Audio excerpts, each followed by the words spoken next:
கசப்பான கனிகள் கொடுக்குது. இந்த தோட்டக்காரனுக்கு எவ்வளவு கோபம் வரும் அப்போ சொல்லுங்க. அது அந்த மரத்தை எல்லாம் சுத்தம் பண்ணி, அந்த மரத்துக்கெல்லாம் தண்ணி ஊற்றி, அதெல்லாம் பாதுகாத்து நல்லா கனி கொடுக்கும் போது எப்படி இருக்கு நமக்கே தெரியும்.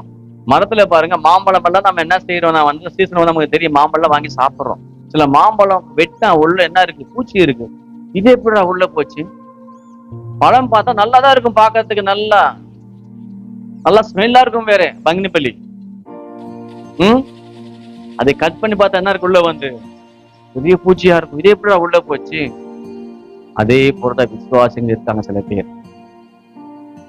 ஆண்டவர் எல்லாரும் சொல்றாரு, மாம்பழமா நான் உங்களை உருவாக்கிட்டேன், அதுல சில மாம்பழம் எப்படி இருக்கு, உள்ள பூச்சி இருக்கு. அப்படின்னா கர்த்தர் கனி கொடுக்காதபடிக்கு